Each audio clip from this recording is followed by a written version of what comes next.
Okay, चलिए आज हम पढ़ने जा रहे हैं चैप्टर 10th क्लास का सप्लीमेंट्री से थीव्स स्टोरी। ठीक है, हम इस चैप्टर की मैं आपको एक्सप्लेनेशन दूंगा। ठीक है, एक्सप्लेनेशन बहुत ज़्यादा जरूरी है क्योंकि आपको जो भी क्वेश्चन आएंगे थीव्स स्टोरी एक नया चैप्टर है 10th में, क्योंकि इससे बहुत सारे क्वेश्चन हमेशा पुटअप होते हैं, कभी शॉर्ट में कभी लॉन्ग में। इससे आपको 5 नंबर का मटेरियल 100% आपको मिलेगा ही मिलेगा। ठीक है, क्योंकि इम्पोर्टेंट चैप्टर है। बात आती है इम्पोर्टेंट क्यों है, क्योंकि इसको ब्रिटिश मूल के भारतीय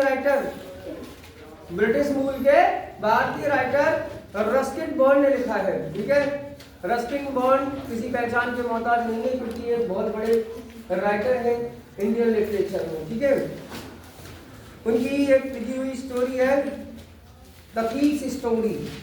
ठीक है, कहता है ये स्टोरी अबाउट अनिल और हरी सिंह। इसमें मेन कैरेक्टर दो है, पहला है अनिल और दूसरा है हरी सिंह, और मोस्टली इस पर फोकस किया गया है हरी सिंह पर। हरी सिंह एक चोर है। क्या है? एक चोर है जो हमेशा ठगने के लिए, लूटने के लिए एक घर की तलाश में रहता था कि मुझे कोई ऐसा व्यक्ति मिले जिससे मैं फ्रेंडशिप कर सकूं और उसे बाद में मैं लूट कर भाग जाऊं। ये लोगों को अपने भरोसे में लेता था और उनके यहाँ चोरियां करके भाग जाया करता था। कहता है I was still a thief when I met Anil, and though only 15, I was an experienced and fairly successful hand. कहता है मैं अभी भी चोर था जब मैं अनिल से मिला था। ठीक है, और कहता है कि मेरी आयु लगभग 15 वर्ष की थी, ये 15 साल का था और अनिल इससे थोड़े एज में बड़ा था। और अनिल जो है एक कुश्ती देख रहा था। इंडिया में कुश्ती बहुत ज़्यादा फेमस है ना, और ख़ास करके यूपी में तो कुछ ज़्यादा ही। उत्तर प्रदेश में क्या ज़्यादा देखा जाता है? कुश्ती के मैच को देखा जाता है। वैसे तो पूरे ऑल ओवर भारत में पूरे में ही फेमस है। तो एक अनिल नाम का लड़का था, ये अनमैरिड है, बैचलर है और एक मैगजीन के लिए लिखता था, एक राइटर था। और ये कुश्ती का मैच देख रहा था, एक मेला जैसा था जिसमें कुश्ती का मैच चल रहा था। ये उस मैच में पहलवानों को लड़ते हुए देख रहा था। इससे इसकी मुलाकात होती है हरी सिंह नाम के एक व्यक्ति से जो कि एक पेशावर चोर है। कह रहा था ना, उसने बोला I experienced and Fairlie successful hand, यानी कि मैं अपने हाथों से सदा हुआ था, मतलब चोरी करना मैं बहुत अच्छी तरीके से जानता था। तो ये कहता है कि जब वो अनिल जो कि 25 वर्ष का लड़का है, लंबा है यानी इससे लगभग 10 साल बड़ा है। चोरों की एक खासियत होती है, छोटा हो या बड़ा हो, और चोर और अपने से अधिक व्यक्ति, उम्र दराज व्यक्ति हो, कैसा भी व्यक्ति हो, उसको भरोसे में इस तरीके से लेते हैं कि उसे तुरंत उसका भरोसा जीत लेते हैं और मिनटों में उसकी जेब साफ कर देते हैं। तो अनिल जो है एक पतला सा लड़का है और 25 वर्ष का है, लंबा है, और वो कहता है कि मेरे लिए एकदम सही व्यक्ति है, मैंने उसको समझ ही लिया था। चोर अपना टारगेट चुन लेते हैं जब भी उन्हें किसी के साथ चोरी करनी होती है, देख लेते हैं कि कौन व्यक्ति का भरोसा आसानी से जीता जा सकता है, किसका नहीं। साइकोलॉजी इनकी बहुत ज्यादा अच्छी होती है चोरों की। ठीक है, तो इसने क्या किया कि कहता है मेरे पिछले कुछ दिनों से मेरी किस्मत साथ नहीं दे रही थी। मैंने सोचा कि मैं अगर इस व्यक्ति का विश्वास जीत गया तो मैं इसको आसानी से लूट लूंगा। तो इसने चापलूसी भरे अंदाज में, in the way of flattery, चापलूसी भरे अंदाज में उससे कहा कि आप भी मुझे एकदम पहलवान जैसे दिखाई देते हो, आप में भी एक पहलवान है। अब आप इतना भी झूठ नहीं बोलना चाहिए कि सामने वाला व्यक्ति आपको रिजेक्ट कर दे, है ना। जो व्यक्ति लंबा हो, पतला सा हो, दुबला पतला, थिन चिकनी बॉडी हो उसकी, तो वो आप उससे कहेंगे आप पहलवान लगते हो, उसे लगेगा आप उसका मजाक उड़ा रहे हो, है ना। तो उसने उसकी तरफ कोई ध्यान नहीं दिया। तो हरी सिंह कहता है कि अगर आप किसी की चापलूसी करें किसी की झूठी तारीफ करें तो इससे दोस्ती जल्दी हो जाती है। मोस्टली लड़के यही करते हैं, मोस्टली लड़के यही करते हैं। अगर किसी लड़की से दोस्ती करनी होती है तो वो चापलूसी कर देते हैं कि आप बड़ी सुंदर लग रही हैं, आपके बाल बहुत अच्छे हैं, आपकी आंखें हिरनी जैसी हैं, है ना। बेवजह की झूठ बातें जो कि एक्चुअल में झूठ होता है, और लड़कियां इन्हीं बातों को नहीं समझ पाती हैं कि ये झूठ बोल रहे हैं। तो हर कोई व्यक्ति जिसको दूसरे व्यक्ति से कोई लालच हो, लाभ हो, हमेशा चापलूसी वाले अंदाज में रहता है। एक कमजोर व्यक्ति को अगर ताकतवर व्यक्ति की सहानुभूति की जरूरत है तो उसकी चापलूसी करता है, जी हुजूर जी हुजूर जी हुजूरी में लगा रहता है, जिससे क्या रहता है कि वो आदमी, हर कोई अपनी प्रशंसा सुनना चाहता है, चाहे वो पहलवान हो, कमजोर हो, सुंदर हो, बदसूरत हो, वो चाहता है कि लोग उसकी प्रशंसा करें। पर उसे ये नहीं पता होता कि क्यों चाहिए उसे प्रशंसा, लेकिन चाहिए, है ना। अगर आप उसकी प्रशंसा करते हैं, चापलूसी करते हैं तो आप पर बहुत जल्दी दयावान हो जाएगा। लेकिन आप सच बोलेंगे, कड़वा लग जाएगा किसी को, तो वो हो सकता है आपसे रिश्ता तोड़ दे।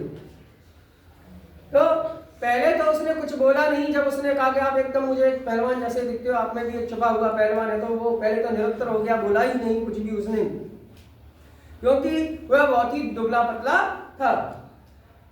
फिर कहता है कि मैंने बड़ी विनम्रता से कहा, अनिल ने कहा कि हाँ मैं थोड़ी सी कुश्ती कर लेता हूं। अनिल ने मुझसे पूछा तुम्हारा नाम क्या है, मैंने झूठ बोला। झूठ क्यों बोला? क्योंकि मैं एक चोर हूं। हरि सिंह कहता है कि मैंने झूठ बोला क्योंकि मैं एक चोर हूं। देखिए, मैं का इस्तेमाल मैं इसलिए कर रहा हूं क्योंकि इस स्टोरी को जो नैरेटिव कर रहा है वह हरि सिंह ही कर रहा है, सही है। इस स्टोरी को जो नैरेट किया है वो हरि सिंह ने किया है, तो मैं जो शब्द है इसमें वो हरि सिंह के लिए है, सही है। तो कहता है कि मैंने झूठ बोला क्योंकि मुझे हर बार झूठ बोलना पड़ता है। मैं लोगों ये अगर मैं नाम अपना सही सबको बताऊंगा तो मैं पकड़ा जा सकता हूँ। झूठा नाम बताने से मैं हमेशा बचा रहता हूँ अपने पुराने ग्राहकों से, पुराने क्लाइंट से, जिनको मैं पहले लूट चुका हूँ, ठीक है। और यह मुझे पुराने लोगों से और पुलिस दोनों से बचाकर रखता है, क्योंकि जो लुट जाता है वो कंप्लेन तो करता ही है, और पुलिस उसी नाम से तलाश में रहती है जो लोगों को मैंने बताया था। तो फिर मैं बाद में नाम बदल देता हूं, जिससे कि मेरे नए मालिक मुझ पर भरोसा कर पाते हैं। इस परिचय के बाद जब इन्होंने यह परिचय हो गया, दोनों में परिचय हो गया, तो बातें तो आगे शुरू हो ही जाएंगी। अनिल एक तेल लगाए हुए पहलवान के बारे में बात करने लगा। पहलवान तेल लगाकर रहते हैं शरीर पर, है ना, जिससे कि उनका शरीर अट्रैक्टिव भी दिखे, सामने वाले पे इंप्रेशन भी हो। दूसरा, कुश्ती में बड़ा मदद करता है, क्योंकि शरीर में अगर तेल लगा हुआ हो तो फिसलन जल्दी हो जाती है, दूसरे वाले की गिरफ्त में नहीं आते हैं, और यही दाव होता है। एक मिनट में ही जीत और हार का निर्णय हो जाता है। अगर आपके तेल लगा हुआ नहीं है और आपको किसी ने मजबूती से पकड़ लिया और उठाकर पटक दिया तो आपका खेल खत्म हो जाएगा, है कि नहीं। क्योंकि कुश्ती हमेशा माइंड सेट से लड़ी जाती है, कभी शरीर और ताकत पर नहीं लड़ी जाती। अच्छे पहलवानों को देखा है मैंने। अरे वो हमारे फेमस पहलवान हैं, यूपी की कुश्तियों में बहुत, देवा थापा क्या नाम है उसका, वो शरीर में और पहलवानों के मुकाबले हल्का है, लेकिन उसकी जो टेक्निक है वो बहुत ही अच्छी है।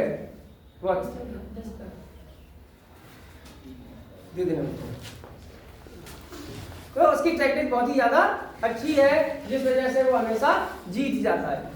मोस्टली वो जीतता है किससे? टेक्निक की वजह से। तो कहता है तेल लगाए हुए था और दूसरे पहलवानों को उठाकर पटक रहा था, है ना, हुंकारे भर रहा था। मेरे पास कहने के लिए कुछ नहीं था। अनिल चला गया, मैं भी उसके पीछे चल दिया। मैंने दोबारा उसे हेलो कहा। उसने अपनी सबसे ज्यादा एक कहता है कि जब आदमी बातों से नहीं मरता है तो फिर टेक्निक दूसरी इस्तेमाल करते हैं ये लोग, है ना। तो उसने क्या किया कि प्यारी सी स्माइल अनिल की तरफ दिखाई, लेकिन ये बेवजह थी, ये उसको इम्प्रेस नहीं कर सकी। अनिल ने मुझसे पूछा कि क्या है तुम्हारी परेशानी, क्या है ना। तो मैंने फिर अब डायरेक्टली वो पॉइंट पर आ गया, तो मैंने भी डायरेक्टली उससे कह दिया कि मैं आपके लिए काम करना चाहता हूं। मैं आपके लिए काम करना चाहता हूं। अनिल ने कहा कि मैं तुम्हें तनख्वाह नहीं दे सकता, ठीक है। उसने कहा कि खाना खिला सकता हूं, पर खिला सकता हूं, भोजन दे सकता हूं। मैंने कहा यार, पहले तो उसको लगा कि मैंने गलत आदमी फंसा लिया, है ना। भोजन से मेरा क्या बात बन जाएगी, जिस घर में पैसा ना हो उसको तो बेवजह ही है, उसकी तो जी हजूरी करने में ही मेरा टाइम वेस्ट हो जाएगा, मुझे माल तो कुछ मिलना नहीं है। फिर भी चलो कुछ तो सही। 1 मिनट मैंने सोचा, फिर मैंने उसको हाल कह दिया कि ठीक है, अगर आप मुझे खाना खिला सकते हो, है ना। तो उसने कहा कि मैं खाना खिला सकता हूँ, है ना। आप उसने पूछा, हरी सिंह ने पूछा क्या आप मुझे खाना खिला सकते हो। मैंने कहा बिल्कुल खिला सकता हूँ, खाना तो खिला सकता हूँ, लेकिन उसने साथ में सवाल रख दिया, क्या तुम पका सकते हो, तो क्या तुम्हें भोजन बनाना आता है। तो हरी सिंह ने फिर से झूठ बोल दिया कि हाँ मैं बना लेता हूँ। और इस तो उन्होंने कहा कि ठीक है, अगर तुम बना सकते हो तो मैं खिला सकता हूँ, मुझे कोई आपत्ति नहीं है। और वह मुझे अपने कमरे की तरफ ले गया। अब दोनों उस जगह से चल दिए जहां अनिल रहता था। अनिल रहता कहाँ था, ये पॉइंट आपको याद रखना पड़ेगा। अनिल रहता था जमुना मिठाई भंडार, जमुना स्वीट सेंटर के ऊपर। नीचे एक दुकान थी और फर्स्ट फ्लोर पर उसका रूम था, ठीक है। नीचे दुकान थी जमुना स्वीट सेंटर के नाम से, उसके ऊपर अनिल का कमरा था। उसने मुझसे कहा कि मैं बालकनी में सो जाऊं, लेकिन उस रात को जो खाना मैंने बनाया था, है ना, अब क्या था, हरी सिंह ने वादा ही किया था कि मैं पका लेता हूं। तो अनिल ने क्या कहा कि भाई खाना बना लो, टाइम हो गया। खाना जब उसने बनाया हरी सिंह ने, तो अनिल ने क्या किया, उस खाने को आवारा कुत्तों को दे दिया। तो सड़क पर स्ट्रे डॉग होते हैं, उनके आगे डाला आया वो खाना, क्योंकि अनिल उस खाने को नहीं खा सका। और आवारा कुत्तों ने भैया ये कह दिया कि भैया इतना बढ़िया भोजन क्यों दे रहे हैं हम, है ना, इतना आलीशान शाही भोजन हमें करने की आदत नहीं है। तो सड़क के आवारा कुत्तों ने भी उसे बिना सुनने ही वापस कर दिया, यानी कि वो वहीं का पड़ा पड़ा रह गया। अब अनिल को समझ में, हरी सिंह को समझ में आ गया कि उसके द्वारा कितना स्वादिष्ट, डिलीशियस, टेस्टी, लजीज, है ना, जितनी तारीफ की जाए उतनी कम है। इतना बढ़िया शानदार, है ना, बहुत अनबिलीवेबल फूड बनाया गया कि उसको किसी ने नहीं खाया, ना तो अनिल ने, ना खुद हरी सिंह ने, और ना ही सड़क के आवारा कुत्तों ने। उन्होंने कहा भैया हमारा हाजमा इतना मजबूत नहीं है कि इतने शाही व्यंजनों का हम लुत्फ उठा सकें, इसलिए उन्होंने भी मना कर दिया। यानी कि क्या, खाना एकदम जहर था। अनिल को, हरी सिंह को कोई यही अंदाजा नहीं था कि खाने में तेल पहले पड़ता है या बाद में, ठीक है, नमक कितना डालना होता है या नहीं, मिर्ची को कितना रखना है सही अनुपात, उसको पता ही नहीं था। What is the process of cooking food, है ना, उसको मालूम ही नहीं थी। नतीजतन क्या हुआ, खाना ऐसा बेकार और घटिया बना के उसे किसी ने नहीं खाया। कोई बात नहीं, अब खाना नहीं खाया तो फिर उसने फिर मुस्कुराने की कोशिश की, लेकिन एक टेक्निक बार बार काम नहीं करती। भाई पेट में अगर भूख लगी हो तो भोजन की पूर्ति सिर्फ भोजन के द्वारा होती है, मुस्कान इसमें क्या कर लेगी, ठीक है। वो मुस्कुराया, लेकिन अनिल ने इस पर कोई रिएक्ट नहीं दिया और बात वहीं खत्म हो गई। और फिर उसने मेरा सर थपथपाया और कहा कोई बात नहीं, वह मुझे खाना पकाना भी सिखा देगा। भाई अच्छा मालिक मिल गया इस बार को। गुस्सा तो नहीं किया, मुस्कुराया भी नहीं, लेकिन गुस्सा भी नहीं किया, उल्टा सर थपथपाया और कहा कि कोई बात नहीं, चल मैं सिखा ही दूंगा। उसने मुझे मेरा नाम लिखना भी सिखाया और कहा कि वह जल्दी मुझे पूरे वाक्यों को लिखना और अंकों को जोड़ना भी सिखा देगा। मतलब अब यहाँ पर बात क्या आ जाती है कि अनिल उसके लिए एक तरीके से वरदान लगने लगा, क्योंकि अब बात एजुकेशन की आ गई। और यही हमारा पॉइंट है आज के टाइम में कि आप भूखे पेट रहिए, लेकिन पढ़िए जरूर, क्योंकि एजुकेशन आज अगर आप भूखे हैं, आप जैसे आज काम चला लेंगे रूटी सूटी से, लेकिन अगर आप पढ़ गए ना तो आप एक दिन शाही व्यंजनों का आनंद भी उठा सकते हैं, अगर आपके पास एजुकेशन होगी। यही मोटिवेशन हरी सिंह को वहां से मिलने लगा कि अगर वह नाम लिखना सीखा है, फिर वाक्य लिखना सीखेगा, तो वो भी अन्य लोगों की तरह लिखना पढ़ना सीख जाएगा, जैसे कि बाकी लोग समाज में इज्जत के साथ रहते हैं। कोई चोरी करता है, कोई मजदूरी करता है, कोई जिस्म बेचता है ना, कोई शिक्षा बेचता है, कोई कुछ बेचता है। पेट भरने के लिए व्यक्ति पता ना किस प्रकार के प्रोफेशनों को चुनता है और हर प्रकार का कार्य करता है। लेकिन कुछ लोग अपने प्रोफेशन से काफी खुश होते हैं, जैसे कि मेरा प्रोफेशन बहुत अच्छा है, मुझे बहुत ज्यादा पसंद है। क्यों? क्योंकि मैं पैसे के साथ साथ रेस्पेक्ट भी गेन करता हूँ, रेस्पेक्ट भी अर्न करता हूँ। और ये कोई बुरा व्यापार नहीं है या बुरा कार्य नहीं है, बुरा प्रोफेशन इसलिए नहीं है। कौन कहता है कि पढ़ाने में पैसा नहीं मिलता? भैया बहुत अच्छा खासा पैसा है रियली में, ठीक है। ये झूठ है कि भाई टीचर आजकल नहीं है। मैं भी गांव के स्तर पर कार्य कर रहा हूँ, लेकिन बहुत अच्छा पैसा कमा रहा हूँ। ये शरीर पर जो थोड़े बहुत अच्छे कपड़े हैं ना, ये इसी वजह से हैं क्योंकि मैं आज एक टीचर हूँ। वरना मैं इससे पहले जो मेरा प्रोफेशन था, है ना, आई वॉज अ ड्राइवर। तो ड्राइवर था तो क्या था, ना रेस्पेक्ट थी और ना ही अर्निंग ही स्टेबल थी, कुछ भी स्टेबल नहीं था। और ऑनर की तो इतनी ज्यादा कमी थी जिसका कोई जवाब नहीं। लेकिन फिलहाल मेहनत मुझे लगता है कि ड्राइविंग से ज्यादा मुझे इस लाइन में करनी पड़ती है और सारा का सारा लोड जो है दिमाग पर ही है। लेकिन जो रेस्पेक्ट में बच्चों का प्यार पाता हूँ, क्योंकि इन बच्चों की तरफ कोई देखने को तैयार नहीं था। प्राइवेट स्कूल की बात करेंगे तो भाई बहुत लूटपाट है। अब हमारा टॉपिक वो नहीं है, हमारा टॉपिक चैप्टर है। चलिए, तो यही होने लगा। सुबह जब मैं उठा तो क्या हुआ, मुझे लगा कि मैंने सोचा कि आज मैं अच्छा काम करूंगा, कोई गड़बड़ नहीं करूंगा। सुबह जब मैं उठा तो उठते ही मैंने देखा कि अनिल ने मेरे लिए चाय बनाकर रखी हुई है और उसके बाद उसने मुझे कुछ पैसे दिए और कहा कि आप जाकर डेली यूज की जो डेली नीड है उनको ले आइए, है ना। सब्जी आनी है, नाश्ते के लिए आना है, वो सारे चीजें दी। उसने मुझे पैसे दिए। कहता है I make money some other way. क्या कहता है, थोड़ा सा पैसा मैंने बना लिया। किस तरीके से कि जब उसने मुझे पैसे दिए तो मैंने हिसाब में थोड़ी सी झोल झाल कर दी। सामान भी लेकर आया और सामान में जो बच्चे करते हैं मोस्टली, हमारे छोटे बच्चे क्या करते हैं, मम्मी अगर 10 रुपए देती है कि बेटा चीनी ले आना, तो 10 में 9 की चीनी ले आए और 10 रुपए का हिसाब हो गया, 1 रुपया बच जाता था। ऐसी ही चोरी किसने कर ली? हरी सिंह ने। एक्स्ट्रा खर्चे लेते हैं। अब भाई लेके झूठ तो बोलूंगा नहीं, है ना। ये गड़बड़ तो मैंने भी की है और मोस्टली बच्चे करते ही करते हैं। ये उनका हक मान लीजिए, राइट मान लीजिए या चोरी करना मान लीजिए। अब इस तरीके की चोरी मोस्टली बच्चे करते हैं। लेकिन ये चोरी सिर्फ गांव के ही बच्चे कर पाते हैं।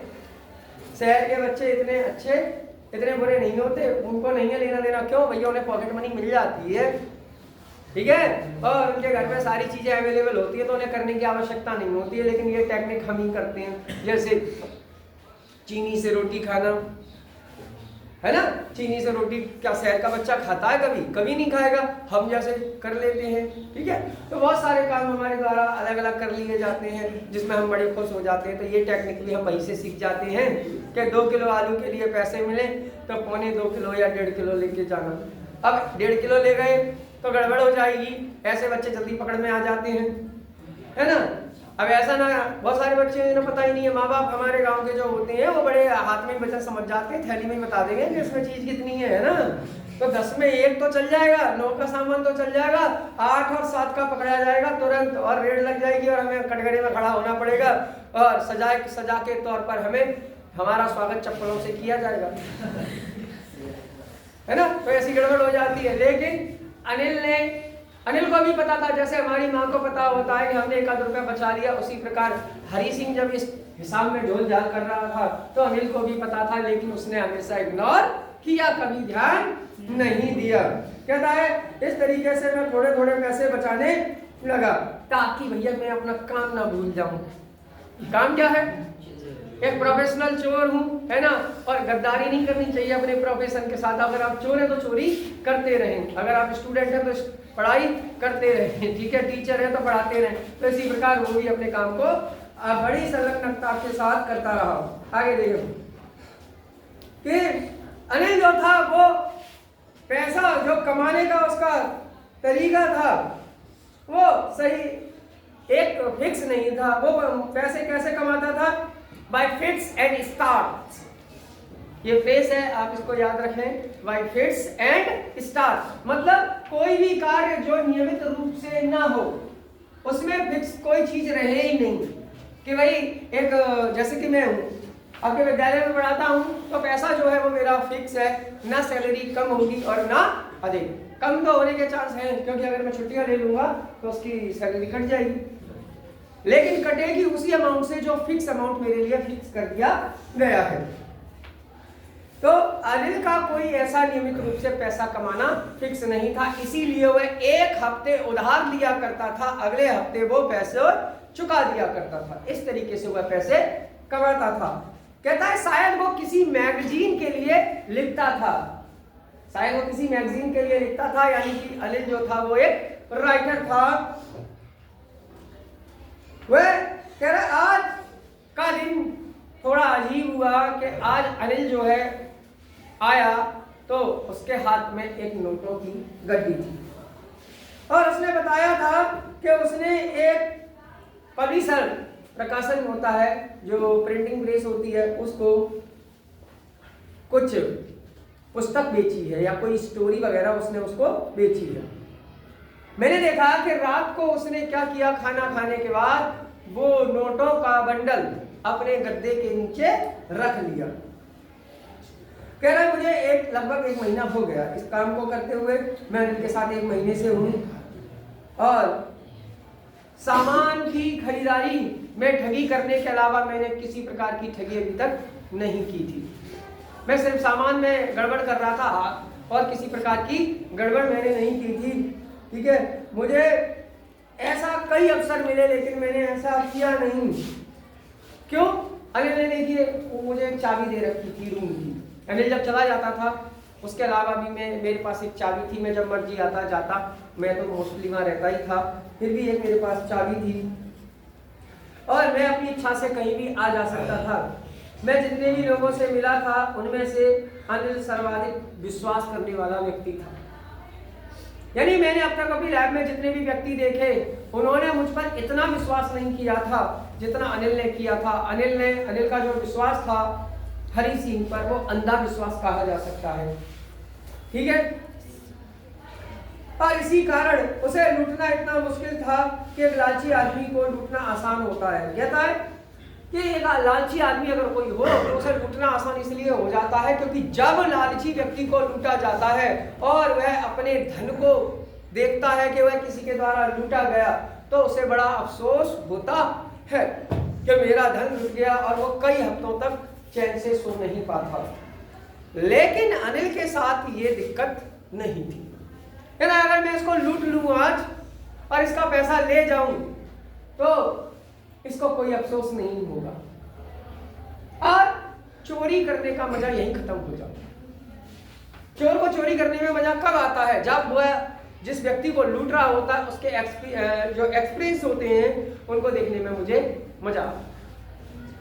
एक्सप्रेशन जो होते हैं चोर के नहीं, जिसको लूटा जा रहा है ना, जो विक्टिम है, उसको बड़ा मजा आता है ये देखने में कि भाई एक आदमी लुट गया, अब वो किस तरीके से रोता है। लालची आदमी सर पटक पटक कर रोएगा, खाना पीना छोड़ देगा, है ना। तो चोरी करने का जो किक में होती है ना, जो मजा मिलता है वो इसी बात में आता है कि इनको तड़पते हुए देख। एक व्यक्ति को मारने के लिए आप गन उठा लीजिए और किसी व्यक्ति के सामने तान देते हैं और वो गिड़गिड़ाए, क्या करे? गिड़गिड़ाए बुरी तरीके से, कभी बच्चों की दुहाई दे, कभी किसी की दुहाई दे, कभी किसी की दुहाई दे, कभी परिवार की, कभी किसी की। तो किलर जो अपराधी है, मारने वाला है, उसको मारने में बड़ा मजा आएगा किस तरीके से तड़प रहा है। लेकिन एक ऐसा व्यक्ति हो जो किसी प्रकार का एक्सप्रेशन ही ना दे, आप बंदूक उठाएं या चाकू या उठाएं छुरा और आपको मार देते हैं, उसकी आंखों में डर ही ना हो, मौत के प्रति वह बिल्कुल संवेदनशील ही ना हो, ऐसे व्यक्ति को मारने में कोई मजा नहीं आएगा क्योंकि वो सीना ताने खड़ा है, मारना है मार, छोड़ना छोड़, उसको कोई लेना देना नहीं है। तो वहां फिर किलर को मजा नहीं आता है ना। यह मारने वाला है और जिसको मार रहा है वो अपनी जान बचाने के लिए उस पर बदले में प्रतिघात हमला कर दे, है ना, तो उसे मजा आएगा मारने में और बुरी तरीके से बर्बरता के साथ ब्रूटली उसको मारने की कोशिश करेगा।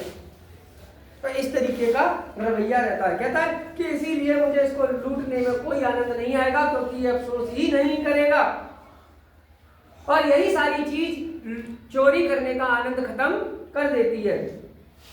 कहता मैंने खुद से कहा यह कार्य मैंने काफी टाइम से नहीं किया है। कौन सा कार्य? अपना professional work. He is talking about his professional work, stealing money. मैंने बहुत दिनों से चोरी नहीं की, और अब चोरी नहीं की, हो सकता है मैं चोरी करना भूल ना जाऊं कहीं, इसलिए कीप प्रैक्टिसिंग, मुझे प्रैक्टिस जारी रखनी चाहिए। और आज मौका बढ़िया है और आज मैं इसको लूट लेता हूँ। कहता वैसे भी ये अनिल बेवकूफ है, इतना सारा ये पैसा ये अपने दोस्तों पर पार्टी करेगा और उड़ा देगा, इससे तो अच्छा किसी गरीब का भला हो जाए। और वो गरीब कौन है? हरी सिंह है। वैसे भी ये मुझे कुछ पैसे नहीं देता, वैसे रोटियों पे तो पाल रखा, इतना काम करता हूँ मैं, है ना। आप अपने मन से विचार लगा लेते हैं और आपने निर्णय ले लिया एक गलत कार्य करने का कि भैया आज तो मुझे चोरी कर लेनी चाहिए। ठीक है, तो इतना आज के लिए काफ़ी है, बेल लग चुकी है, और जो बाकी रह गया है वो हम आगे देखेंगे। ठीक है, थैंक यू।